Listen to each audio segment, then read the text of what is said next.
welcome. Take it up with Jessica Lee. I'm here with Terri Hiskey, who is the VP of Global Product Marketing at Epicor Software. Hi, Terri. Welcome to the show. Hey, Jessica. Thank you for inviting me. I'm so happy to be here. Yeah, it's an exciting time. It's a scary time too. And I know Epicor provides software for like ERP, and you are handling the manufacturing side of the business. So I wanted to get your take on what kind of trends are you seeing in your industry? Sure. Manufacturing has been really interesting during this time of the pandemic. A great number of manufacturers are also deemed as essential workers. So a lot of manufacturers have been working this entire time. But some of the things that they have been emphasizing during this time is one is the health and safety of their workers. So making sure that on the manufacturing floor that they have the proper amount of social distancing, that they have gloves and all the safety requirements checked off to keep their workers safe. We're certainly seeing a trend in manufacturing of e-commerce. A lot of manufacturers were not able to have their facilities open and needed a way to interact with their customers. And so a lot of them, made sure within the first few weeks of the pandemic to make sure that they had some sort of e-commerce or online portal that customers and suppliers could interact on. I would say the third trend is really the move towards automation. There were a lot of people that were still using paper-based processes in manufacturing facilities, which is not only slow and certainly an older process. It started to become something that was unsafe with the virus. People didn't want to physically pass paper from person to person. So we're seeing a lot of emphasis on companies looking at their processes and figuring out what they could use software to automate versus using these older manual processes. Now you work with small to medium-sized manufacturing places, look like shops, right? These are, we're not talking about huge billion-dollar manufacturing. We're talking about smaller firms. Yeah, we have a range of them. So we have certainly manufacturers at the top end too, but I would say the heart of our customers are mom and pop shops. They're, really the heart of America, right? The Midwest, smaller manufacturers that, are a little bit further down the supply chain to some of the bigger kind of tier one, auto manufacturers or some of those other places. So, they definitely have been hit hard. These are places that were already lean. They were already working, as smart as they could with the least amount of resources. And so to have something like this come in, unless they were deemed an essential worker, in which case it could keep their facilities open, it's definitely been impactful. So a lot of these places have been really looking to technology to kind of help them, keep going and really help them compete with a lot of the bigger players. Now you're in charge of product marketing, which means you have to be out there understanding what clients need and then making the kind of roadmap planning to serve the demand. What are you seeing in the innovation and the excitement and the innovations that you're bringing out? Well, what I'm really excited about, especially for small and mid-sized manufacturers, is the opportunity to leverage new Industry 4.0 technologies like IoT, like big data and analytics, like machine learning and artificial intelligence. I think the perception has been, at least, as these new technologies were introduced, that they were maybe cost prohibitive to people that were in small or mid-sized businesses that maybe don't have the money or the resources to experiment or play or pilot some of these technologies. So one of the things that I'm excited that Epicor has been able to do is that we've built a lot of these connection points and functionality into our products so that small and mid-sized companies have access to an IoT module that can help them monitor machines remotely. We have introduced something called Epicor Virtual Agent, which is artificial intelligence within our product to help, help those processes move faster and, so that these smaller companies then can leverage these technologies to make themselves even more competitive. And are you finding that there are certain groups of people who adopt technology much faster than, and that's like, is there a generational difference between who accepts these things and who's a little bit more hesitant? Yeah, that's a great question. Actually, when we first introduced our Epicor virtual agent, we call her Eva. She's very much like a Siri for our Epicor ERP product. We definitely did find generational differences in people that, folks of, I would say Gen X, I'm a Gen Xer myself. The reaction was, oh, it's interesting. It's like Siri on my phone, but they didn't really, kind of shrugged, okay. But it was really the newer millennials, the Gen Zers that have been interacting with, voice activated assistants for much longer that really saw right away, wow, I could leverage this and my hands could be tied up, doing something on the shop floor, but I could use my headset to talk to Eva and get some information from her. And they could really see the power of what Eva could do. And we were definitely seeing adoption move across those, generational lines where we're seeing younger people really gravitate towards that technology at a much faster pace than I would say older generations. I see. So I take it they are the ones that's helping the older generation to understand the power of it and how to use it. Absolutely. Absolutely. And so when you think about the AI, and I know that has been deployed in a lot of places, do you see that as a permanent replacement of some of the tasks and that shifts the people to taking on tasks that technology may not be able to do, maybe like being more creative and analytical? So that elevates their role, right? Or are you seeing actually an impact on reducing working hours for the workers or replacing their jobs?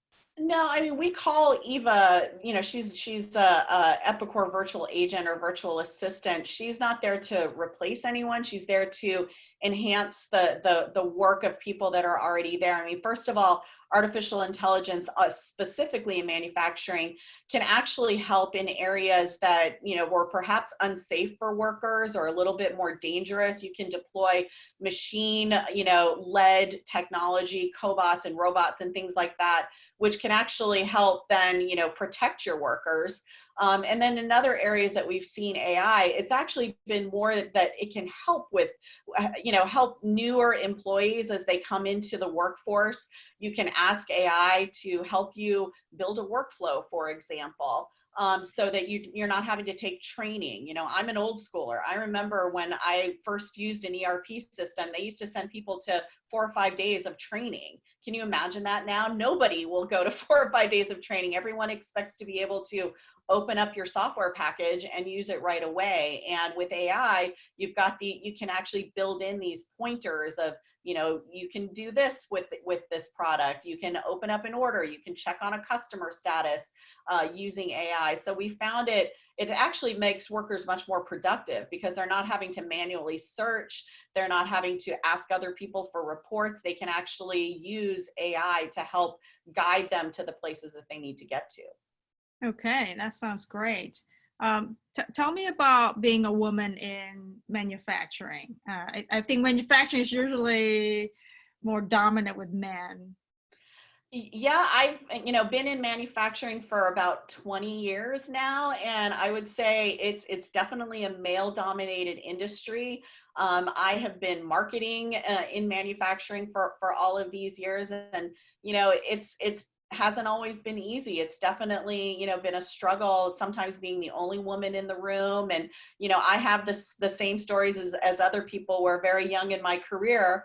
As the only woman in the room, people naturally assumed I was the admin, or I was the note taker, or I was the one taking lunch orders. So, those are all, kind of smaller things, but over the course of working at a certain place, it kind of gets tiring, after a while. So I've definitely seen, and had to deal with a lot of those type of situations in the workplace, as well as even within companies I've worked for. There have been glass ceilings where, there are men that are managing literally teams of women, but as a woman, it can be hard to try to break through and get into those managerial roles. So how have you done it then? I've been lucky enough that I've had some great female mentors, in my career that have given me some great advice about, how to present yourself in a room, when you should insert yourself, to not apologize for seeming aggressive or not even aggressive, but, just assertive, and making sure that's not negatively perceived. So I've had some great mentors. I actually have been mentoring, women myself, because I think, it does take someone to kind of guide you and give you those hints of how do you manage a room when you're the only woman amongst, 40 men, and how do you do that in a way that isn't making fun of yourself. It puts yourself in a good light, but then also puts everyone else at ease as well. So I've had a lot of help along the way to really, guide and give me advice to try to overcome those obstacles. Now, have you had opportunities where you see a need and you just take the initiative to lead? I have, and I've had that opportunity. You have to have the right management above you that will empower you to do that. And I've been lucky enough to work at organizations. Epicor is one of them, where they really encourage, people to, if you see a problem, say something. If you want to fix something, then step up and fix it. And you're empowered to do so. And you don't feel like you're going to get your hands slapped, or that you're getting sucked into some sort of political thing, with someone else. Here it's very equitable, and that if you see something that's unfair, or you want to help someone that is deserving, then that's something that, you can definitely take your own initiative and do that. That sounds like a great culture. How did that come about? Is it top leadership down, or how is the culture? Yeah, I would say it does start at the top. In fact, when I, first joined Epicor, because I had run into a lot of issues around, the glass ceiling, and not feeling like I was, able to move my career. Certainly when I was looking at other companies, I was looking at, who's on your executive team? Are there women on your executive team? Is there diversity in your executive team? And I was pleased when I was interviewing at the time at Epicor, and I saw all of those things. In fact, at the time I was reporting to the chief marketing officer, who was a woman. And so it was I felt, it was good to see women in, not just in marketing roles, but in sales roles, in support roles, consulting as well. So that was really important for me to see that diversity and to see that representation. And so, that was one of the things that I definitely looked at when I came to Epicor. Do you still face challenges now that you've been there for a while? Jessica, the challenges never go away.